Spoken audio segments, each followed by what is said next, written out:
Hello, good evening everyone. Welcome to our first video of our new paper Computer Application in Business. നമ്മുടെ ഈ paper 5 blocks ആയിട്ടാണ് divide ചെയ്തിട്ടുള്ളത്. അതിൽ first block ആയിട്ടുള്ള fundamentals of കമ്പ്യൂട്ടേഴ്സിലെ first യൂണിറ്റിൻ്റെ name വരുന്നത് introduction to computer ആണ്. അപ്പോൾ അതാണ് നമ്മളിന്ന് ഡിസ്കസ് ചെയ്യാൻ പോകുന്നത്. അതിൽ ഈ ഒരു യൂണിറ്റിൽ ഇതിൻ്റെ കണ്ടൻസ് കുറേ വൈഡായിട്ട് കൊടുത്തിട്ടുണ്ട്. ബട്ട് നമ്മളിന്ന് എക്സാം ഓറിയൻറ്റഡ് പോർഷൻസ് മാത്രമാണ് ഡിസ്കസ് ചെയ്യുന്നത്. പ്രീവിയസ് ഇയേഴ്സ് ക്വസ്റ്റ്യൻ പേപ്പേഴ്സിലൊക്കെ റിപ്പീറ്റഡ് ആയിട്ട് വന്നിട്ടുള്ള ഏരിയാസ് ആണ് ഇന്ന് നമ്മൾ ഡിസ്കസ് ചെയ്യുന്നത്. അപ്പോൾ V shawl go through. Okay, ഇതിൽ ഫസ്റ്റ് വരുന്നത് ഓവർവ്യൂ ഓഫ് കമ്പ്യൂട്ടർ ആണ്. നമുക്കറിയാം, കമ്പ്യൂട്ടർ നമ്മൾ ഇന്നോ ഇന്നലെ കാണാൻ തുടങ്ങിയിട്ടുള്ളൊരു ഡിവൈസ് അല്ല, അല്ലേ? നമ്മൾ ജനിച്ചന്ന് മുതൽ കമ്പ്യൂട്ടർ കാണാൻ തുടങ്ങിയിട്ടുണ്ട്. ചെറുപ്പം മുതലേ നമ്മൾ കാണാൻ തുടങ്ങിയിട്ടുള്ള ഒരു ഡിവൈസാണ് കമ്പ്യൂട്ടർ എന്ന് പറയുന്നത്. അപ്പോൾ കമ്പ്യൂട്ടർ നമ്മൾ പല പല കാര്യങ്ങൾക്കാണ്, അതായത് പല പല കാര്യങ്ങൾ മീൻസ് ഓൾമോസ്റ്റ് എല്ലാ മേഖലയിലും നമ്മളിപ്പോൾ കമ്പ്യൂട്ടർ യൂസ് ചെയ്തിട്ടാണ് എല്ലാ കാര്യങ്ങളും നടത്തി വരുന്നത്. ഓക്കെ, അപ്പോൾ ഏതൊരു ചെറിയ കുട്ടിക്ക് പോലും യൂസ് ചെയ്യാൻ പറ്റുന്ന തരത്തിൽ നമ്മളെ കമ്പ്യൂട്ടർ വളർന്നു കഴിഞ്ഞു. കമ്പ്യൂട്ടർ ഇല്ലാതെ ഒരു ദിവസം എന്ന് നമുക്ക് ചിന്തിക്കാൻ പോലും പറ്റൂല, അല്ലേ? അപ്പോൾ നിങ്ങൾ വിചാരിക്കും കമ്പ്യൂട്ടർ ഇല്ലാതെ ജീവിക്കാൻ പറ്റുമോ? അതായത് ഇപ്പോൾ നമ്മൾ കമ്പ്യൂട്ടർ പോയിട്ട് അതിനെ നമ്മൾ സ്മാർട്ട് ഫോണായിട്ട് റീപ്ലേസ് ചെയ്തിരിക്കുകയാണ്. അപ്പോൾ നിങ്ങളെ ഫോണില്ലാതെ നമുക്ക് ഒരു ദിവസം പോലും തള്ളി നീക്കാൻ പറ്റൂല എന്നുള്ള ഒരു സ്ഥിതിയിലാണ് ഇപ്പോൾ പോയിക്കൊണ്ടിരിക്കുന്നത്.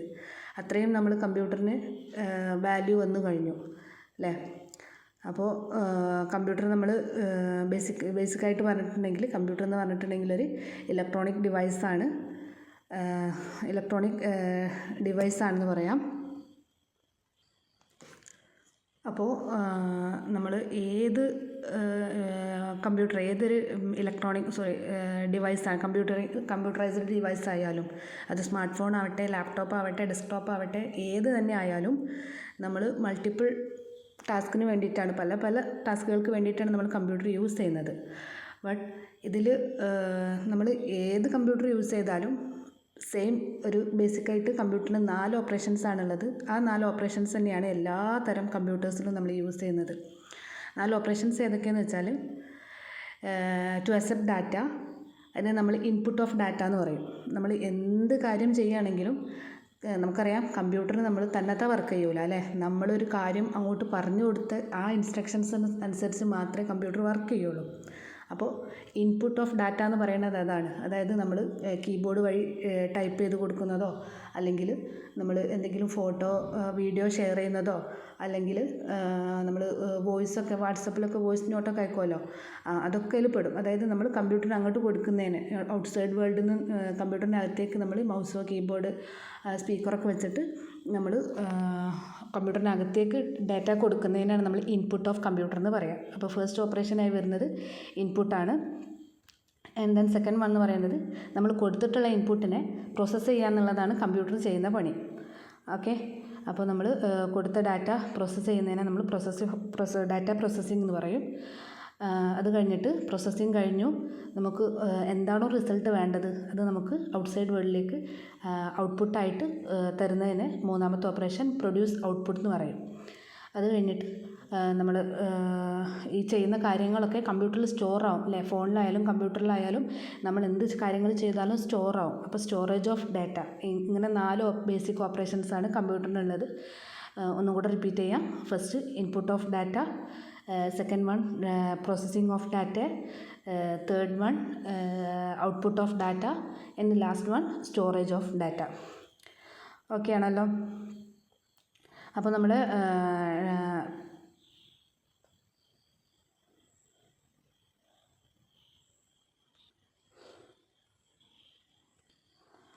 പറഞ്ഞു,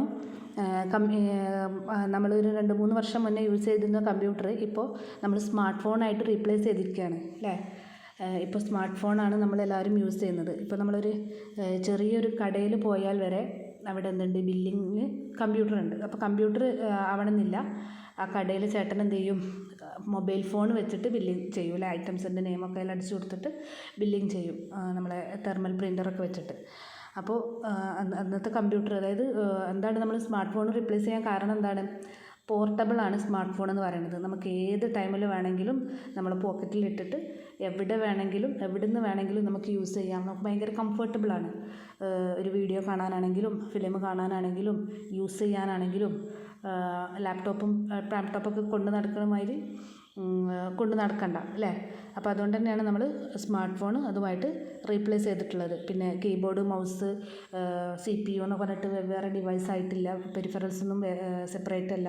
എല്ലാം ചെറിയൊരു നമ്മളെ കയ്യിൽ ഒതുങ്ങാവുന്ന ഒരു രീതിയിലേക്ക് വന്നു. അതുകൊണ്ട് തന്നെയാണ് നമ്മൾ കമ്പ്യൂട്ടർ സ്മാർട്ട് ഫോൺ കമ്പ്യൂട്ടറായിട്ട് റീപ്ലേസ് ചെയ്തിട്ടുള്ളത്.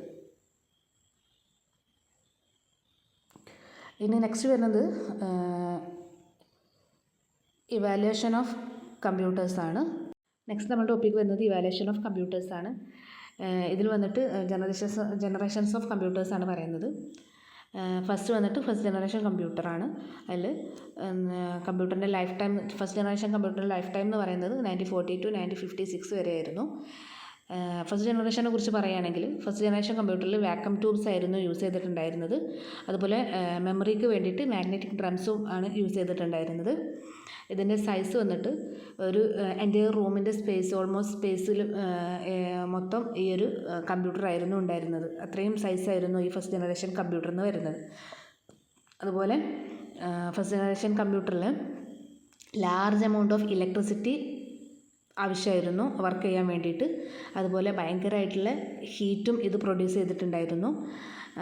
അതുപോലെ ഫസ്റ്റ് ജനറേഷൻ കമ്പ്യൂട്ടറിൽ മെഷീൻ ലാംഗ്വേജാണ് യൂസ് ചെയ്തിട്ടുണ്ടായിരുന്നത്. മെഷീൻ ലാംഗ്വേജ് മീൻസ് കമ്പ്യൂട്ടറിൻ്റെ ലാംഗ്വേജിനെ നമ്മൾ രണ്ടായിട്ട് തരംതിരിച്ചിട്ടുണ്ട്.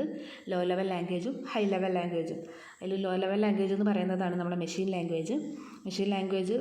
അതായത് നമ്മുടെ നമ്പേഴ്സ് ആയിട്ടുള്ള 1ഉം 0ഉം വെച്ചിട്ടുള്ള ഒരു കോമ്പിനേഷനെയാണ് നമ്മൾ മെഷീൻ ലാംഗ്വേജ് എന്ന് പറയുക. നമ്മൾ കമ്പ്യൂട്ടറിൻ്റെ അകത്തേക്ക് എന്ത് ഡാറ്റ ഇൻപുട്ട് ചെയ്താലും ആ ഒരു ഡാറ്റയെ 1, 0 എന്നുള്ള ഒരു കോമ്പിനേഷനിലേക്കാക്കി മെഷീൻ ലാംഗ്വേജ് നമ്മുടെ ലാംഗ്വേജ് ട്രാൻസ്ലേറ്റേഴ്സ് കൺവേർട്ട് ചെയ്യും, മെഷീൻ ലാംഗ്വേജിലേക്കാക്കി മാറ്റും. അത് മാത്രമേ നമ്മളെ കമ്പ്യൂട്ടറിന് മനസ്സിലാവുള്ളൂ. അപ്പോൾ പക്ഷേ നമ്മളെ ഹ്യൂമൻസിനത് റീഡബിൾ ഭയങ്കര ബുദ്ധിമുട്ടാണ് വായിച്ചെടുക്കാൻ, മനസ്സിലാക്കാൻ വേണ്ടിയിട്ടും. അതുകൊണ്ട് തന്നെ ഇത് മെഷീൻ ലാംഗ്വേജിൽ പിന്നെ എന്തെങ്കിലും പ്രോഗ്രാം ചെയ്ത് കഴിഞ്ഞിട്ട് എന്തെങ്കിലും എറർ ഉണ്ടെങ്കിൽ അത് ഡിറ്റക്റ്റ് ചെയ്യാനും കറക്റ്റ് ചെയ്യാനൊക്കെ ഭയങ്കര ബുദ്ധിമുട്ടായിരുന്നു. ഫസ്റ്റ് ജനറേഷൻ കമ്പ്യൂട്ടറിൻ്റെ എക്സാമ്പിൾസ് വന്നിട്ട് യൂണിവാക്കും ENIAC-ഉമാണ് ഉള്ളത്. ദെൻ സെക്കൻഡ് ജനറേഷൻ്റെ ലൈഫ് ടൈം എന്ന് പറയുന്നത് 1956 to 1963 വരെയാണ്. ഇതിൽ നമ്മൾ വാക്വം ട്യൂബ്സിന് പകരം ട്രാൻസിസ്റ്റേഴ്സ് ആയിട്ട് റീപ്ലേസ് ചെയ്തു. ട്രാൻസിസ്റ്റേഴ്സ് ആയിരുന്നു സെക്കൻഡ് ജനറേഷനിൽ യൂസ് ചെയ്തിട്ടുണ്ടായിരുന്നത്. ട്രാൻസിസ്റ്റേഴ്സ് ആകുമ്പോൾ ഇത് ഭയങ്കര സ്മോളറാണ്. കമ്പ്യൂട്ടേഴ്സ് ഭയങ്കര സ്മോളറായി, ഫാസ്റ്ററായി, ചീപ്പറായി, മോർ എനർജി എഫിഷ്യൻറ്റുമായി. നമ്മുടെ വാക്വം ട്യൂബ്സിൻ്റെ അത്രയും വലിപ്പമില്ല, കമ്പ്യൂട്ടറിൻ്റെ വലിപ്പം കുറഞ്ഞു. എന്തൊക്കെ തന്നെ ആയാലും എത്ര ഇമ്പ്രൂവ്മെൻറ്റ് വന്നാലും നമ്മുടെ വാക്വം ട്യൂബ്സ് പ്രൊഡ്യൂസ് ചെയ്യുന്ന പോലെ ഹൈ ഹീറ്റ് ഈ ട്രാൻസിസ്റ്റേഴ്സും ഹീറ്റ് ഭയങ്കരമായിട്ട് പ്രൊഡ്യൂസ് ചെയ്തിരുന്നു. അത് നമ്മുടെ ഇൻറ്റേർണൽ സെൻസിറ്റീവ് പാർട്സൊക്കെ ഡാമേജ് ആകാനുള്ള സാധ്യത കൂടുതലായിരുന്നു. ഇതിലാണ് നമ്മുടെ സെക്കൻഡ് ജനറേഷൻ കമ്പ്യൂട്ടറിലാണ് നമ്മുടെ അസംബ്ലി ലാംഗ്വേജും അതുപോലെ ഹൈ ലെവൽ ലാംഗ്വേജും വന്നിട്ടുള്ളത് ഈ സെക്കൻഡ് ജനറേഷൻ കമ്പ്യൂട്ടറിലാണ്. ഹൈ ലെവൽ ലാംഗ്വേജസ് ആയിട്ടുള്ള കോബോൾ, ഫോർട്രാൻ, ആൽഗോൾ, പൈത്തൺ ഒക്കെ ഡെവലപ്പ് ചെയ്തിട്ടുള്ളത് ഈ ഒരു സെക്കൻഡ് ജനറേഷൻ കമ്പ്യൂട്ടേഴ്സിലാണ്. നെക്സ്റ്റ് വന്നിട്ട് തേർഡ് ജനറേഷൻ കമ്പ്യൂട്ടേഴ്സാണ്. ലൈഫ് ടൈം എന്ന് പറയുന്നത് 1964 to 1971 വരെയാണ്. ഇത് കമ്പ്യൂട്ടറിൻ്റെ ഒരു ജനറേഷനിൽ ഭയങ്കരമായിട്ടുള്ള ഒരു സിഗ്നിഫിക്കൻറ്റ് ചേഞ്ച് കൊണ്ടുവന്നു തന്നെ നമുക്ക് തേർഡ് ജനറേഷനെ കുറിച്ച് പറയാം. തേർഡ് ജനറേഷൻ കമ്പ്യൂട്ടേഴ്സിൽ യൂസ് ചെയ്തിട്ടുണ്ടായിരുന്നത് ഇൻ്റഗ്രേറ്റഡ് സർക്യൂട്ടഡ് ചിപ്പാണ് യൂസ് ചെയ്തിട്ടുണ്ടായിരുന്നത്. ഇതൊരു കുഞ്ഞു ചിപ്പ് നമ്മുടെ ട്രാൻസിസ്റ്റേഴ്സിന് പകരം യൂസ് ചെയ്ത ചിപ്പിനകത്ത് ഒരുപാട് തൗസൻഡ്സ് ഓഫ് ട്രാൻസിസ്റ്റേഴ്സ് ഉണ്ടായിരുന്നു. അതുപോലെ ഭയങ്കര സ്പീഡ്, കമ്പ്യൂട്ടേഴ്സിൻ്റെ സ്പീഡും എഫിഷ്യൻസിയും ഇൻക്രീസ് ചെയ്യാനും ഈ ഒരു IC ചിപ്പിന് കഴിഞ്ഞു. As a result, computer became smaller in size as more computers were squeezed onto single chip. ഒരു സിംഗിൾ ചിപ്പ് കൊണ്ട് നമുക്ക് കമ്പ്യൂട്ടർ സ്മോളർ സൈസാക്കി മാറ്റാൻ വേണ്ടിയിട്ട് നമുക്ക് പറ്റി. അതുപോലെ കീബോർഡ്സ് ആൻഡ് മോണിറ്റേഴ്സ്, അതുപോലെ ഓപ്പറേറ്റിംഗ് സിസ്റ്റം, ഈ ഒരു കോൺസെപ്റ്റ്സ് ഒക്കെ വന്നത് നമ്മുടെ തേർഡ് ജനറേഷൻ കമ്പ്യൂട്ടറിലാണ്.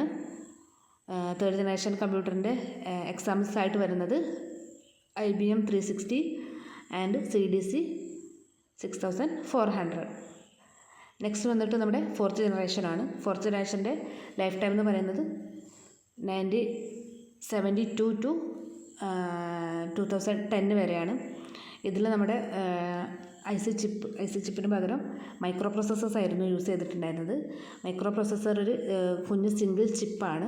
പക്ഷേ ആ ഒരു ചിപ്പിനകത്ത് ഒരുപാട് thousands of integrated circuit IC chips ഉണ്ടായിരുന്നു.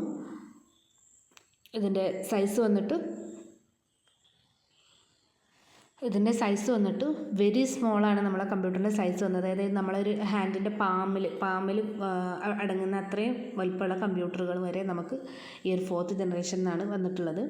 അതുപോലെ ഇൻ്റർനെറ്റ് ഇൻട്രൊഡ്യൂസ് ചെയ്തത് നമ്മുടെ ഫോർത്ത് ജനറേഷനിലാണ്. അതുപോലെ ഗ്രാഫിക്കൽ യൂസർ ഇൻ്റർഫേസ് ഇതൊക്കെ ഇൻട്രൊഡ്യൂസ് ചെയ്തത് നമ്മുടെ ഫോർത്ത് ജനറേഷൻ കമ്പ്യൂട്ടറിലാണ്. Then fifth generation computer 2010 to 2020 വരെയാണ് ഫിഫ്ത്ത് ജനറേഷൻ കമ്പ്യൂട്ടറിൻ്റെ ലൈഫ് ടൈം എന്ന് പറയുന്നത്. ഇത് നമ്മുടെ parallel computing, parallel processing, intelligent programming, application of artificial intelligence, knowledge based system etcetera ഇതൊക്കെ നമ്മുടെ ഫിഫ്ത്ത് ജനറേഷൻ കമ്പ്യൂട്ടർ. അതായത് നിങ്ങൾക്കറിയാം മോസ്റ്റ് ഫെമിലിയർ ആയിട്ടുള്ള വേർഡാണ് ആർട്ടിഫിഷ്യൽ ഇൻ്റലിജൻസ് എന്ന് പറഞ്ഞാൽ. അപ്പോൾ ഈ ആർട്ടിഫിഷ്യൽ ഇൻ്റലിജൻസ് എന്ന ഈ ടെക്നിക്ക് നമ്മുടെ ഫിഫ്ത്ത് ജനറേഷനിലാണ് യൂസ് ചെയ്തിട്ടുള്ളത്. ഫിഫ്ത്ത് ജനറേഷൻ നമുക്കറിയാം നമ്മുടെ മനുഷ്യൻ ചിന്തിക്കുന്നേക്കാളും കൂടുതൽ ആർട്ടിഫിഷ്യൽ ഇൻ്റലിജൻസ് മീൻസ് ആർട്ടിഫിഷ്യലി കമ്പ്യൂട്ടറിന് നമ്മൾ ഇൻ്റലിജൻസ് ക്രിയേറ്റ് ചെയ്യാണ്. അപ്പോൾ ഈ ഫിഫ്ത്ത് ജനറേഷനിലാണ് അത് വന്നിട്ടുള്ളത്. അതുപോലെ നെക്സ്റ്റ് വൺ സിക്സ്ത് ജനറേഷൻ 2020. നമ്മൾ സിക്സ്ത് ജനറേഷനിലേക്ക് കടന്നുകൊണ്ടിരിക്കുകയാണ് 2020 ഓൺവേർഡ്സ്. ഇപ്പോൾ നമ്മൾ ഇപ്പോഴത്തെ ജനറേഷനെയാണ് നമ്മൾ സിക്സ്ത് ജനറേഷൻ എന്ന് പറയുന്നത്. ഇതിൽ നാനോ ടെക്നോളജിയാണ് യൂസ് ചെയ്തിട്ടുള്ളത്. ഇതിൽ എന്താ പറയുക, നാനോ ടെക്നോളജി മീൻസ് ചെറിയ artificial neural based on artificial neural അല്ലെങ്കിൽ ആർട്ടിഫിഷ്യൽ ബ്രെയിൻസിൻ്റെ ഒക്കെ ബേസിലാണ് വർക്ക് ചെയ്യുന്നത്. ഫോർ എക്സാമ്പിൾ പറയുകയാണെങ്കിൽ ഒരു ചെറിയൊരു ചിപ്പ് നമ്മുടെ ന്യൂറോൺസിൻ്റെ ഉള്ളിൽ അല്ലെങ്കിൽ ബ്രെയിനിൻ്റെ ഉള്ളിലൊക്കെ വെച്ചിട്ട് നമ്മൾ എന്താണോ ചിന്തിക്കുന്നത് അതുപോലെ നമ്മുടെ കമ്പ്യൂട്ടർ പ്രവർത്തിക്കണം. ആ ഒരു ടെക്നോളജിയാണ് നാനോ ടെക്നോളജി എന്ന് പറയുന്നത്. അപ്പോൾ ആ ഒരു ജനറേഷനിലാണ് നമ്മൾ ഇപ്പോൾ ഉള്ളത്, സിക്സ്ത് ജനറേഷനിൽ. ഓക്കെ, നെക്സ്റ്റ് ടോപ്പിക് വരുന്നത് components of A computer system, hardware and software ആണ്. നമുക്കറിയാം കമ്പ്യൂട്ടറിന് മെയിനായിട്ട് രണ്ട് കമ്പോണൻസ് ആണുള്ളത്, ഹാർഡ്വെയർ ആൻഡ് സോഫ്റ്റ്വെയർ. നമ്മളെ ഹ്യൂമൻ ബീങ്സിന് എന്താണ് രണ്ട് കമ്പോണൻസ് ഉള്ളത്, നമ്മുടെ ബോഡിയും സോളും ആണ്. അതുപോലെ തന്നെയാണ് നമ്മളെ കമ്പ്യൂട്ടറിൻ്റെ ബോഡി പാർട്സ്. അതായത് നമ്മൾ ഹാർഡ്വെയർ എന്ന് പറഞ്ഞിട്ടുണ്ടെങ്കിൽ നമ്മളെ ഫിസിക്കലി നമുക്ക് ടാഞ്ചിബിൾ ആയിട്ടുള്ള അല്ലെങ്കിൽ നമുക്ക് കാണാൻ പറ്റുന്ന പാർട്ടിനെ നമ്മൾ കമ്പ്യൂട്ടറിൻ്റെ ആ പാർട്ടിനെ നമ്മൾ ഹാർഡ്വെയർ പാർട്ട് എന്ന് പറയും. നമ്മളെ ബോഡി പോലെ അല്ലേ, നമ്മളെ ബോഡി നമുക്ക് കാണാൻ പറ്റും, ടച്ച് ചെയ്യാൻ പറ്റും. ആ ഒരു പാർട്ടിനെ നമ്മൾ ഹാർഡ്വെയർ പാർട്ട് എന്ന് പറയും. It's also called as the machinery or the equipment of the computer. നമുക്ക് ഇൻറ്റേർണൽ പാർട്സ് ഉള്ള പോലെ കാണാൻ പറ്റാത്ത പാർട്സും നമുക്ക് ഉണ്ട്. നമുക്ക് കാണാൻ പറ്റാത്ത മീൻസ് മദർ ബോർഡ് പോലുള്ള ഡിവൈസസ്, അത് കമ്പ്യൂട്ടറിൻ്റെ CPU-നകത്തല്ലേ ഇരിക്കുന്നത്. അതുപോലെയുള്ള ഡിവൈസസിന് നമ്മൾ എന്ത് പറയുക, ഹാർഡ്വെയർ ഡിവൈസിലാണ് പറയുക. ഓക്കെ, ഇനി സോഫ്റ്റ്വെയർ എന്ന് പറഞ്ഞിട്ടുണ്ടെങ്കിൽ നമ്മൾ ഹ്യൂമൻ ബീങ്സിൻ്റെ സോള് പോലെ, അതായത് ഹാർഡ്വെയർ ഡിവൈസസ് അല്ലെങ്കിൽ ഹാർഡ്വെയർ വർക്ക് പെർഫോം ചെയ്യണമെങ്കിൽ സോഫ്റ്റ്വെയർ ആണ് ഇതിനെ കൺട്രോൾ ചെയ്യുന്നത്. സോഫ്റ്റ്വെയറിൻ്റെ കൺട്രോളിങ്ങിനനുസരിച്ചാണ് ഹാർഡ്വെയർ വർക്ക് ചെയ്യുക. അപ്പോൾ സോഫ്റ്റ്വെയർ എന്ന് പറഞ്ഞിട്ടുണ്ടെങ്കിൽ it's a set of program to control the ഹാർഡ്വെയറിനെ വർക്ക് ചെയ്യാനും പെർഫോം ചെയ്യാനും യൂസ് ചെയ്യുന്ന സെറ്റ് ഓഫ് പ്രോഗ്രാമിനെ നമ്മൾ പറയുന്ന പേരാണ് സോഫ്റ്റ്വെയർ എന്ന് പറയുന്നത്. സോഫ്റ്റ്വെയറിനെ നമ്മൾ രണ്ടായിട്ട് തരംതിരിച്ചിട്ടുണ്ട്, സിസ്റ്റം സോഫ്റ്റ്വെയർസും അതുപോലെ ആപ്ലിക്കേഷൻ സോഫ്റ്റ്വെയർസും. System software is designed for controlling and working with computer hardware. It allow users to interact directly with hardware functionality like the device manager and many of the utilities found in the control panel. നമ്മുടെ operating സിസ്റ്റമൊക്കെ വരുന്നത് system സോഫ്റ്റ്വെയറിലാണ്. അതായത് കമ്പ്യൂട്ടറിന് പ്രവർത്തിക്കാൻ ആവശ്യമായിട്ടുള്ള സോഫ്റ്റ്വെയറുകളെയാണ് നമ്മളെന്ത് പറയുന്നത്, system software എന്ന് പറയുന്നത്. ഓക്കെ, ഫോർ എക്സാമ്പിൾ നമ്മൾ സ്മാർട്ട് ഫോണിലൊക്കെ പറയുകയാണെങ്കിൽ ആൻഡ്രോയിഡ്, പിന്നെ അതുപോലെ വിൻഡോസ് 10, ലിനക്സ്, മാക്കിൻടോഷ്, ഇതൊക്കെ നമ്മുടെ സിസ്റ്റം സോഫ്റ്റ്വെയറിന് എക്സാമ്പിൾസ് ആയിട്ട് വരുന്നതാണ്. നെക്സ്റ്റ് വണ്ണാണ് application software. Application software is capable of dealing with user inputs and helping them to complete tasks. യൂസറിൻ്റെ ഇൻപുട്ടിനെ ഡീൽ ചെയ്തിട്ട് ടാസ്ക് കംപ്ലീറ്റ് ചെയ്യാൻ വേണ്ടിയിട്ട് ഹെൽപ്പ് ചെയ്യുന്ന സോഫ്റ്റ്വെയറുകളെ നമ്മൾ ആപ്ലിക്കേഷൻ സോഫ്റ്റ്വെയർ എന്ന് പറയും. ഫോർ എക്സാമ്പിൾ, നമുക്കൊരു ഡോക്യുമെൻ്റ് അല്ലെങ്കിൽ ലെറ്റർ റെഡിയാക്കണം. അപ്പോൾ നമ്മൾ യൂസ് ചെയ്യുന്ന ആപ്ലിക്കേഷൻ സോഫ്റ്റ്വെയർ എന്ന് പറയുന്നത് ഏതാണ്? വേർഡ് പ്രോസസ്സിംഗ് സോഫ്റ്റ്വെയർസ് ആണ് അല്ലേ. അതുപോലെ നമുക്ക് ഇൻ്റർനെറ്റിൽ എന്തെങ്കിലും സെർച്ച് ചെയ്യണമെങ്കിൽ നമ്മൾ യൂസ് ചെയ്യുന്ന സോഫ്റ്റ്വെയർ ആണ് ആപ്ലിക്കേഷൻ സോഫ്റ്റ്വെയറിൻ്റെ പേരാണ് വെബ് ബ്രൗസിംഗ്, പിന്നെ spreadsheet software, presentation software, graphics, multimedia, YouTube, അതുപോലെയുള്ള സോഫ്റ്റ്വെയറുകളെ നമ്മൾ പറയുന്ന പേരാണെന്ത്? ആപ്ലിക്കേഷൻ സോഫ്റ്റ്വെയർ എന്ന് പറയുന്നത്. നമ്മുടെ നെക്സ്റ്റ് ടോപ്പിക്ക് വരുന്നത് ക്ലാസിഫിക്കേഷൻ ഓഫ് കമ്പ്യൂട്ടേഴ്സ് ആണ്. നമുക്കറിയാം വെറൈറ്റി ഓഫ് കമ്പ്യൂട്ടേഴ്സ് നമുക്കിന്ന് അവൈലബിൾ ആണ് അല്ലേ. പല സൈസിലുള്ളതും പല പ്രൈസ് ഉള്ളതും ഒക്കെ നമുക്ക് കമ്പ്യൂട്ടേഴ്സ് അവൈലബിൾ ആണ്. എന്നിരുന്നാലും മെയിനായിട്ട് 3 ക്ലാസിഫിക്കേഷനാണ് നമ്മളെ കമ്പ്യൂട്ടേഴ്സിനുള്ളത്. On the basis of it purpose, on the basis of size and capacity, and on the basis of data handling or technology used. നമുക്ക് നോക്കാം. On the basis of purpose. On the basis of പേർപ്പസിൽ 2 types of കമ്പ്യൂട്ടേഴ്സാണ് വരുന്നത്. General purpose കമ്പ്യൂട്ടേഴ്സും and special purpose കമ്പ്യൂട്ടേഴ്സും. General purpose computers എന്ന് പറയുന്നത് നമ്മൾ സാധാരണ യൂസ് ചെയ്യുന്ന പോലെ വീട്ടിലും ഓഫീസിലൊക്കെ യൂസ് ചെയ്യുന്ന കമ്പ്യൂട്ടേഴ്സ്. നമ്മൾ ഒരു ലെറ്റർ ടൈപ്പ് ചെയ്യാനോ അല്ലെങ്കിൽ എന്തെങ്കിലും സ്പ്രെഡ്ഷീറ്റ് വർക്ക് ചെയ്യാനോ അല്ലെങ്കിൽ ഗെയിം കളിക്കാനോ ഒരു ഫിലിം കാണാനോ എന്തിനു വേണ്ടിയിട്ടും നമുക്ക് പല ടാസ്കുകൾക്ക് വേണ്ടിയിട്ട് യൂസ് ചെയ്യുന്ന കമ്പ്യൂട്ടേഴ്സിനെ നമ്മൾ ജനറൽ പേർപ്പസ് കമ്പ്യൂട്ടേഴ്സ് എന്ന് പറയും. ഓക്കെ. ഇനി സ്പെഷ്യൽ പേർപ്പസ് കമ്പ്യൂട്ടേഴ്സ് ആണെങ്കിൽ ഒരു സ്പെസിഫിക് ടാസ്കിന് വേണ്ടി മാത്രം യൂസ് ചെയ്യുന്ന കമ്പ്യൂട്ടേഴ്സിനെ നമ്മൾ പറയുന്നത് എന്ത്? സ്പെഷ്യൽ പേർപ്പസ് കമ്പ്യൂട്ടേഴ്സ് എന്ന് പറയുന്നത്. ഇപ്പോൾ വെതർ ഫോർകാസ്റ്റിങ്ങിനോ അല്ലെങ്കിൽ ഫോർ എക്സാമ്പിൾ നമ്മളൊരു ഹോസ്പിറ്റലിൽ പോവുകയാണ്. ഹോസ്പിറ്റലിൽ പോകുമ്പോൾ അവിടെ സ്കാനിങ് മെഷീൻ അല്ലെങ്കിൽ ECG എടുക്കുന്ന മെഷീൻസൊക്കെ നിങ്ങൾ കണ്ടതാണ് അല്ലേ. അപ്പോൾ അവിടെ ചെറിയ കമ്പ്യൂട്ടറുകൾ ഉണ്ടാവും. അപ്പോൾ അതെന്തിനാണ് യൂസ് ചെയ്യുന്നത്?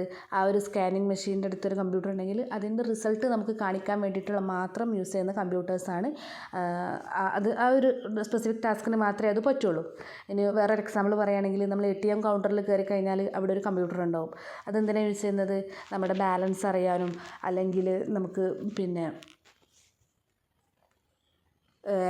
ക്യാഷ് ഡെപ്പോസിറ്റ് ചെയ്ത വിവരങ്ങൾ അറിയാനൊക്കെ വേണ്ടിയിട്ടാണ് നമ്മൾ ആ ATM കൗണ്ടറിലുള്ള കമ്പ്യൂട്ടർ യൂസ് ചെയ്യുന്നത്. അങ്ങനത്തെ സ്പെസിഫിക് ടാസ്ക്, എന്തെങ്കിലും ഒരു ടാസ്കിന് മാത്രം വേണ്ടി നമ്മൾ കമ്പ്യൂട്ടർ യൂസ് ചെയ്യുന്നതിനെ നമ്മൾ എന്ത് പറയും? സ്പെഷ്യൽ പേർപ്പസ് കമ്പ്യൂട്ടേഴ്സ് എന്ന് പറയും. ഓക്കെ. അടുത്തതാണ് on the basis of size and capacity. On the basis of size and capacity computers 4 ആയിട്ട് തരംതിരിച്ചിട്ടുണ്ട്. Micro computer, mini computers, main frame computers and super computers. Micro computers എന്ന് പറഞ്ഞാൽ നമ്മുടെ general purpose കമ്പ്യൂട്ടേഴ്സിനെയാണ് നമ്മൾ micro computer എന്ന് പറയുന്നത്. ഇതിൻ്റെ size basis of സൈസിലാണല്ലോ. അപ്പോൾ ഇതിൻ്റെ സൈസ് എന്ന് പറയുന്നത് മിനി കമ്പ്യൂട്ടറിന് അല്ലെങ്കിൽ നമ്മുടെ മെയിൻ ഫ്രെയിം കമ്പ്യൂട്ടേഴ്സിനെയും സൂപ്പർ കമ്പ്യൂട്ടേഴ്സിനൊക്കെ വെച്ചിട്ട് ഇതിൻ്റെ സൈസ് എന്ന് പറയുന്നത് വളരെ ചെറുതാണ്, സ്മോൾ സൈസാണ്. ഇൻഎക്സ്പെൻസീവ് കമ്പ്യൂട്ടർ വിത്ത് മൈക്രോ പ്രോസസ്സർ ആറ്റ് CPU. അതുപോലെ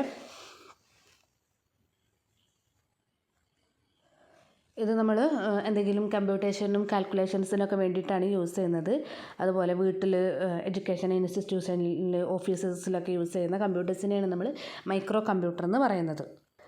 next one, mini computers. Mini computers as large in size and are suitable for a small business for a department in a large organization to be used as servers. അതായത് server കമ്പ്യൂട്ടറിനും കൂടെ ഒരു പേര് നമ്മളെ mini കമ്പ്യൂട്ടറിനുണ്ട്. അതുപോലെ അതെന്താ വെച്ചാൽ ലാർജ് ഓർഗനൈസേഷൻസിലൊക്കെ, സ്മോൾ ബിസിനസ് ഓർഗനൈസേഷനിലും ലാർജ് ഓർഗനൈസേഷനിലൊക്കെ യൂസ് ചെയ്യുന്ന കമ്പ്യൂട്ടേഴ്സിനെയാണ് നമ്മൾ മിനി കമ്പ്യൂട്ടേഴ്സ് എന്ന് പറയുക. അതായത് അറ്റ് എ ടൈം ഒരുപാട് യൂസർക്ക് ഫയൽ ഷെയർ ചെയ്യാനും പ്രിൻ്റർ ഷെയർ ചെയ്യാനും സെൻട്രൽ ഇൻഫോർമേഷൻസ് സ്റ്റോർ ചെയ്യാനൊക്കെ വേണ്ടി പറ്റുന്ന കമ്പ്യൂട്ടേഴ്സിനെ നമ്മളെന്ത് പറയുക? മിനി കമ്പ്യൂട്ടേഴ്സ് എന്ന് പറയുക. മിനി കമ്പ്യൂട്ടേഴ്സിന് ഗ്രേറ്റർ മെമ്മറി പവറാണുള്ളത്. അതുപോലെ ഇൻപുട്ട് ഔട്ട്പുട്ട് ഡിവൈസസ് ഹാൻഡിൽ ചെയ്യാനുള്ള കഴിവും കൂടുതലാണ്. നമ്മൾ മിനി കമ്പ്യൂട്ടേഴ്സിൻ്റെ എക്സാമ്പിൾസ് വരുന്നത് ലാപ്ടോപ്സും PCs ഒക്കെ നമ്മൾ മിനി കമ്പ്യൂട്ടേഴ്സിന് എക്സാമ്പിൾസാണ്. ഓക്കെ. നെക്സ്റ്റ് വരുന്നത് മെയിൻ ഫ്രെയിം കമ്പ്യൂട്ടേഴ്സാണ്. മെയിൻ ഫ്രെയിം കമ്പ്യൂട്ടേഴ്സ് വളരെ പോപ്പുലാരിറ്റി ഉള്ള കമ്പ്യൂട്ടറാണ്. ഇതിന് നമ്മൾ ബിഗ് അയൺ കമ്പ്യൂട്ടർ എന്നും കൂടെ പറയും. ഇത് ഭയങ്കര സൈസ് ബിഗ് ആയതുകൊണ്ടാണ് ബിഗ് അയൺ കമ്പ്യൂട്ടർ എന്നും കൂടെ പറയുന്നത്. വെരി എക്സ്പെൻസീവുമാണ്. സൈസ് ബിഗ്ഗാണ്, അതുപോലെ വെരി എക്സ്പെൻസീവുമാണ്.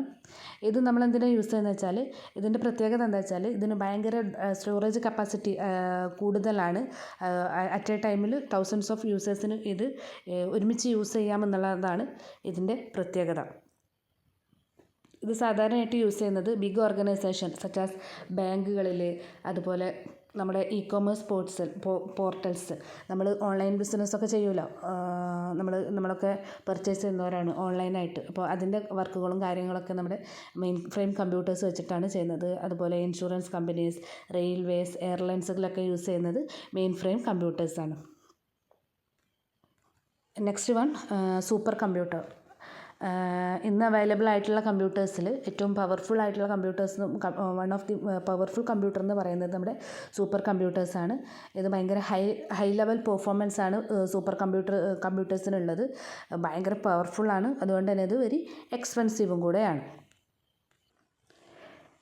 സൂപ്പർ കമ്പ്യൂട്ടറിൻ്റെ ഒരു എബിലിറ്റി എന്ന് പറയുന്നത് ഇതിന് പെർ സെക്കൻഡിൽ ബില്യൺസ് ഓഫ് ഇൻസ്ട്രക്ഷൻസ് പെർഫോം ചെയ്യാനുള്ള കഴിവ് സൂപ്പർ കമ്പ്യൂട്ടേഴ്സിനുണ്ട്. ഇത് യൂസ് ചെയ്യുന്ന ഫീൽഡുകൾ ഏതൊക്കെയാണെന്ന് ചോദിച്ചാൽ weather forecasting, climate research, oil and gas exploration, molecular modelling, ഇങ്ങനത്തെ സിറ്റുവേഷൻസിലൊക്കെയാണ് നമ്മൾ എന്ത് യൂസ് ചെയ്യുക, സൂപ്പർ കമ്പ്യൂട്ടേഴ്സ് യൂസ് ചെയ്യുക. നമ്മുടെ സൂപ്പർ കമ്പ്യൂട്ടറിൻ്റെ ഒരു എക്സാമ്പിൾ എന്ന് പറയുന്നത് പാരലൽ മെഷീൻസ് ആണ് സൂപ്പർ കമ്പ്യൂട്ടേഴ്സിന് ഒരു എക്സാമ്പിളായിട്ട് വരുന്നത്. Next one, on the basis of data handling or technology used, കമ്പ്യൂട്ടേഴ്സിനെ 3 തരം തിരിച്ചിട്ടുണ്ട്. Analog computer, digital computer, hybrid computer. Analog computer എന്ന് പറഞ്ഞിട്ടുണ്ടെങ്കിൽ കാൽക്കുലേഷൻസിന് വേണ്ടി യൂസ് ചെയ്യുന്ന കമ്പ്യൂട്ടേഴ്സിനെയാണ് നമ്മൾ അനലോഗ് കമ്പ്യൂട്ടർ എന്ന് പറയുക. അനലോഗ് കമ്പ്യൂട്ടേഴ്സ് എന്ന് പറഞ്ഞിട്ടുണ്ടെങ്കിൽ നമ്മൾ മെഷർമെൻറ്റ്സിന് വേണ്ടിയിട്ട് യൂസ് ചെയ്യുന്ന കമ്പ്യൂട്ടേഴ്സിനെയാണ് അനലോഗ് കമ്പ്യൂട്ടേഴ്സ് എന്ന് പറയുക. ഫോർ എക്സാമ്പിൾ, നമ്മളൊരു റൂം ടെമ്പറേച്ചറൊക്കെ ചെക്ക് ചെയ്യുകയാണെങ്കിൽ, മെഷർ ചെയ്യുകയാണെന്ന് വിചാരിക്കുക. അപ്പോൾ അനലോഗ് കമ്പ്യൂട്ടേഴ്സ് വെച്ചിട്ടാണ് നമ്മൾ മെഷർ ചെയ്യുക. അതിൻ്റെ റിസൾട്ടായിട്ട് വരുന്നത് ഗ്രാഫ്സ് ആയിട്ടാണ് ഇതിൻ്റെ റിസൾട്ട് കാണിക്കുക. അങ്ങനത്തെ കമ്പ്യൂട്ടറിനെയാണ് നമ്മൾ എന്ത് പറയുക, അനലോഗ് കമ്പ്യൂട്ടർ എന്ന് പറയുക. ഓക്കെ. നെക്സ്റ്റ് വരുന്നത് ഡിജിറ്റൽ കമ്പ്യൂട്ടറാണ്. ഡിജിറ്റൽ കമ്പ്യൂട്ടർ നമ്മൾ കാൽക്കുലേഷൻസിന് വേണ്ടിയിട്ട് യൂസ് ചെയ്യുന്ന കമ്പ്യൂട്ടറുകളാണ് ഡിജിറ്റൽ കമ്പ്യൂട്ടറുകൾ എന്ന് പറഞ്ഞിട്ടുണ്ടെങ്കിൽ. മാത്തമാറ്റിക്കൽ കാൽക്കുലേഷൻസും ഓർഗനൈസേഷൻസും ഒക്കെ പെർഫോം ചെയ്യാൻ വേണ്ടിയിട്ട്, അല്ലെങ്കിൽ data analysing, controlling industrial and other process, ഇതിനൊക്കെ വേണ്ടിയിട്ട് നമ്മൾ യൂസ് ചെയ്യുന്നതാണ് ഡിജിറ്റൽ കമ്പ്യൂട്ടർ എന്ന് പറയുന്നത്. ഡിജിറ്റൽ കമ്പ്യൂട്ടേഴ്സിൻ്റെ എക്സാമ്പിൾസ് എന്ന് പറയുന്നത് desktops, notebooks, work station, smart phones ഒക്കെ നമ്മളെ ഡിജിറ്റൽ കമ്പ്യൂട്ടറിൽ വരുന്നതാണ്. ഓക്കെ. നെക്സ്റ്റ് വണ്ണാണ് ഹൈബ്രിഡ് കമ്പ്യൂട്ടർ. നമ്മുടെ അനലോഗ് കമ്പ്യൂട്ടറിനെയും ഡിജിറ്റൽ കമ്പ്യൂട്ടറിനെയും കമ്പൈൻ ചെയ്തിട്ട് രണ്ടിൻ്റെയും അഡ്വാൻറ്റേജസ് എടുത്ത് ചെയ്യുന്ന കമ്പ്യൂട്ടേഴ്സിനെയാണ് നമ്മൾ ഹൈബ്രിഡ് കമ്പ്യൂട്ടർ എന്ന് പറയുക. ഹൈബ്രിഡ് കമ്പ്യൂട്ടർ എന്ന് പറയുന്നത് ഒരു ഡിജിറ്റൽ കമ്പ്യൂട്ടേഴ്സ് തന്നെയാണ്. ഇതെന്താ ചെയ്യുന്നത് വെച്ചാൽ ഡിജിറ്റൽ കമ്പ്യൂട്ടേഴ്സിൽ നിന്ന് അല്ലെങ്കിൽ അനലോഗ് കമ്പ്യൂട്ടേഴ്സിൽ നിന്ന് ഡാറ്റാസ് അക്സെപ്റ്റ് ചെയ്തിട്ട് അതിനെ ഡിജിറ്റൽ കമ്പ്യൂട്ടർ ആണെങ്കിൽ അതിനെ അനലോഗിലേക്ക് കൺവേർട്ട് ചെയ്യുക, അല്ലെങ്കിൽ അനലോഗിൽ നിന്ന് ഡിജിറ്റൽ ഫോർമാറ്റിലേക്ക് കൺവേർട്ട് ചെയ്യുക. ഈ ഒരു പ്രോസസ്സാണ് നമ്മുടെ കമ്പ്യൂട്ടേഴ്സിനെ കുറിച്ച് ഒരുപാട് കാര്യങ്ങൾ നമ്മൾ പറഞ്ഞു അല്ലേ.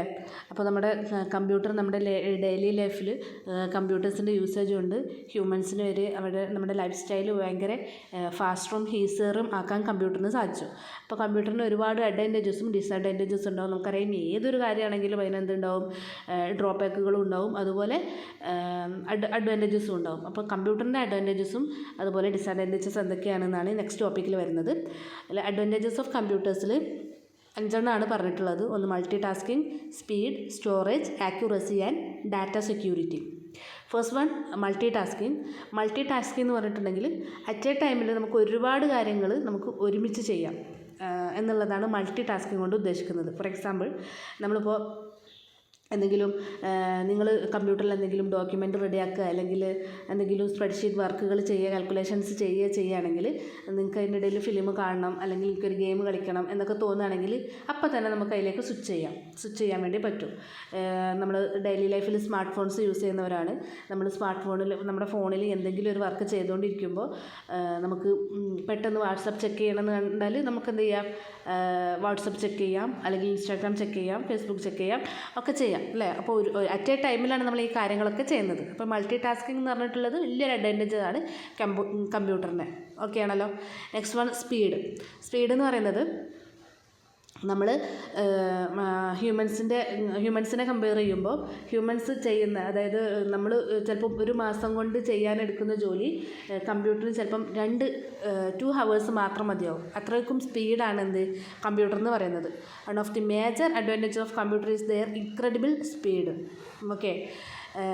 നെക്സ്റ്റ് വൺ സ്റ്റോറേജ് എന്ന് പറഞ്ഞിട്ടുണ്ടെങ്കിൽ നമുക്ക് ഹ്യൂമൻസിനെ കമ്പയർ ചെയ്യുമ്പോൾ നമുക്ക് മെമ്മറി പവർ ഉണ്ട്, പക്ഷെ ഒരുപാട് കാലം മുന്നേ സംഭവിച്ചത് ചിലപ്പോൾ നമുക്ക് ഓർത്തെടുക്കാൻ പറ്റിയെന്ന് വരില്ല. അതുപോലെ ചില കാര്യങ്ങൾ ഇപ്പോൾ ഇന്നലെ സംഭവിച്ചതാണെങ്കിലും നമുക്ക് ചിലപ്പോൾ ഓർത്തെടുക്കാൻ പറ്റിയെന്ന് വരില്ല.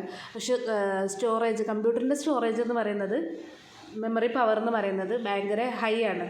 സ്റ്റോറേജ് കപ്പാസിറ്റിയാണ് ആർക്കുള്ളത്, കമ്പ്യൂട്ടറിനുള്ളത്. എത്ര ഹ്യൂജ് എമൗണ്ട് ഓഫ് ഡാറ്റ വേണമെങ്കിലും കമ്പ്യൂട്ടറിന് സ്റ്റോർ ചെയ്യാൻ, വെരി ലോ കോസ്റ്റിൽ സ്റ്റോർ ചെയ്യാനുള്ള കഴിവ് കമ്പ്യൂട്ടറിനുണ്ട്. നെക്സ്റ്റ് വൺ ആക്യുറസി മീൻസ് ഇപ്പോൾ നമ്മളൊരു കാൽക്കുലേഷൻ ചെയ്യുകയാണെങ്കിൽ, വലിയൊരു പ്രോബ്ലം ചെയ്യുകയാണെങ്കിൽ നമ്മൾ ആ പ്രോബ്ലം കംപ്ലീറ്റ് ചെയ്യാൻ വേണ്ടിയിട്ട് നമ്മൾ ഡിവൈഡ് ചെയ്ത് ഓരോ പീസും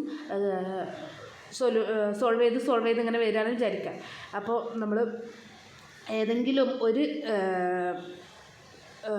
ടാസ്കിൽ എന്തെങ്കിലും എറർ സംഭവിച്ചു കഴിഞ്ഞാൽ നമ്മുടെ ഹോൾ ആൻസർ തെറ്റിപ്പോവും, എററായിപ്പോവും അല്ലേ. പക്ഷേ കമ്പ്യൂട്ടറിൻ്റെ എത്ര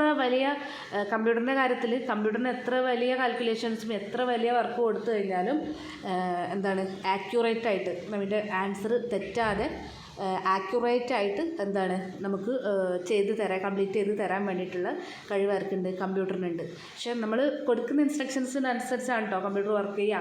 നമ്മൾ കൊടുത്ത ഇൻസ്ട്രക്ഷൻ തെറ്റാണെങ്കിൽ കമ്പ്യൂട്ടർ അതിനനുസരിച്ചുള്ള ആൻസറേ തരുള്ളൂ. അത് കമ്പ്യൂട്ടറിൻ്റെ കുറ്റമല്ല, നമ്മുടെ കുറ്റമാണ്. അപ്പോൾ കമ്പ്യൂട്ടർ എന്ന് പറയുന്നത് ഭയങ്കര ആക്യുറേറ്റ് ആണെന്ന് പറയാം.